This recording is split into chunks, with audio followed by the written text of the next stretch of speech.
Singapore has just been ranked 6th globally in the latest wealth reports, boasting an average wealth of over $500,000 per adult.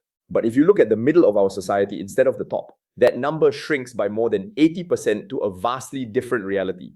If you are calculating your retirement readiness using headline rankings, you are anchoring your wallet to a statistical illusion. Put those two numbers side by side and the picture gets uncomfortable fast. 6th in the world by average wealth, yet the number that actually describes you sits more than 80% below that headline. Planning your retirement around the ranking instead of the reality is exactly the kind of statistical illusion this analysis exists to correct. Before we get into the numbers, I want to say who I am doing this for. Not the trader with a 20-year runway, not the growth chaser hunting the next 10-bagger. I am doing this for the retiring and retired Singaporean who needs their capital to work reliably, not spectacularly. Two numbers get thrown around in every wealth report, and mixing them up is where retirement plans go wrong. Mean wealth is simply the total divided by the number of adults, and it gets pulled sharply upward by whoever sits at the very top.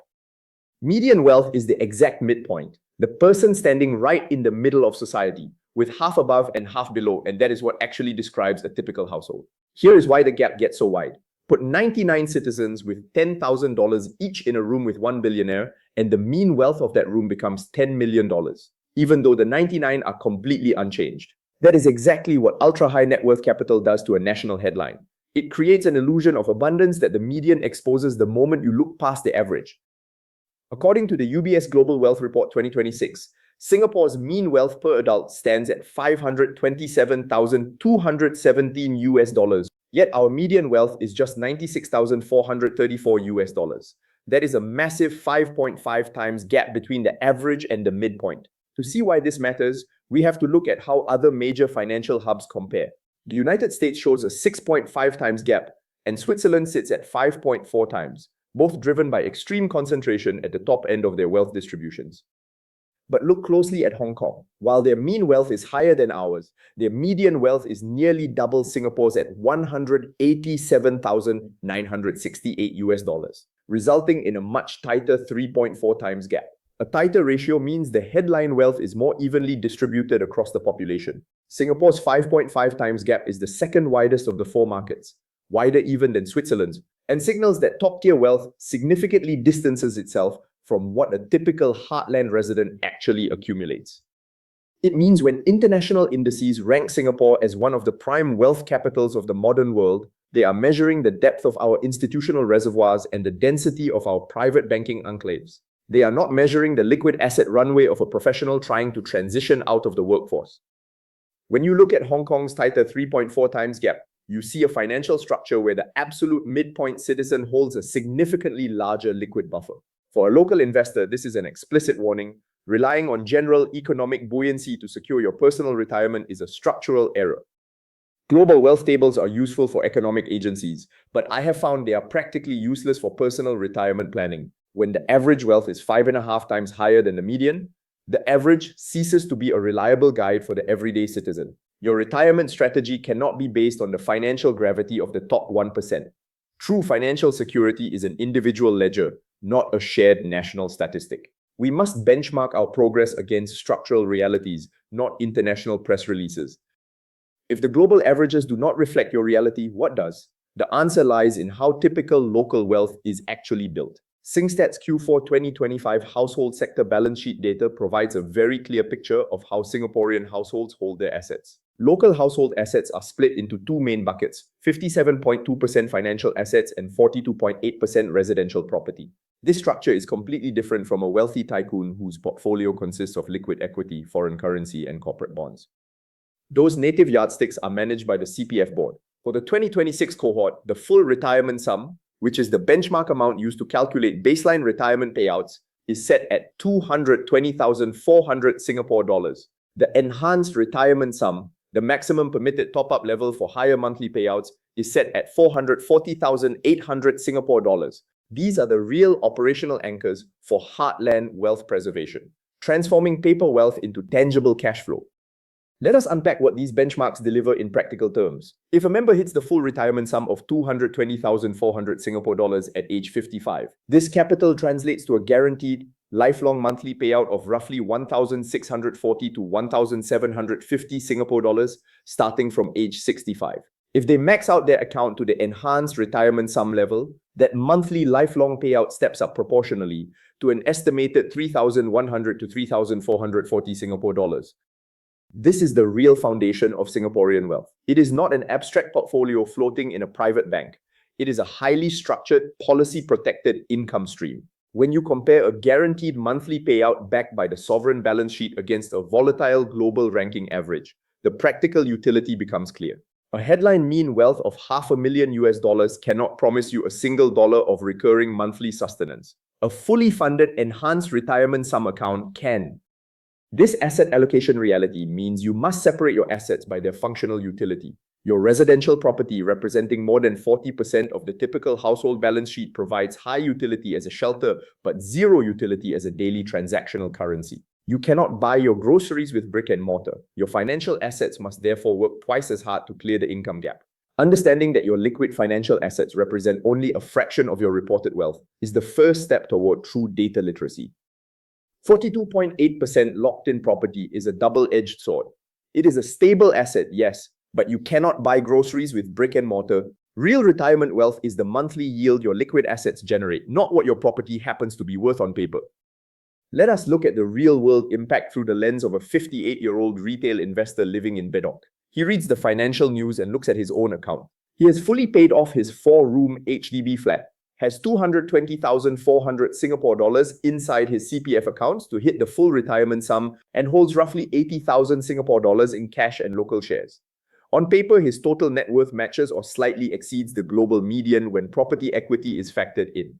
But his immediate liquid capital is tightly constrained. Let us do the hard math on his 80,000 Singapore dollar private cash and equity buffer. If he leaves it in a conservative cash sanctuary matching the CPF special account floor of 4.0%, it yields exactly 3,200 Singapore dollars per year, which is just 266 Singapore dollars a month. If he applies my strict forensic investment framework and demands a minimum yield hurdle of 4.7% by taking on vetted equity risk, that same capital generates 313 Singapore dollars monthly. The gap between those two scenarios is 47 Singapore dollars a month, enough to cover his daily basic needs at the Bedok interchange hawker stall. But here is the uncomfortable truth.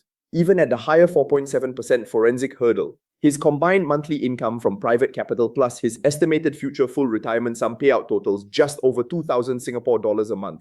This is a realistic, practical budget, grounded in hard data rather than optimistic international averages. Compare that realistic 2,063 Singapore dollar monthly budget against the implicit lifestyle promise of a global average net worth exceeding 700,000 Singapore dollars.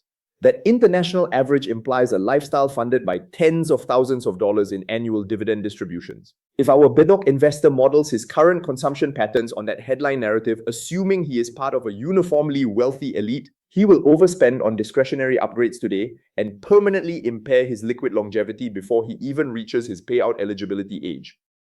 It means your operational focus must remain entirely on the cash generation power of your specific liquid asset base. A paid-off home provides immense structural safety because it eliminates the single largest legacy expense line from your ledger, but it does not add a single dollar of velocity to your cash inflows.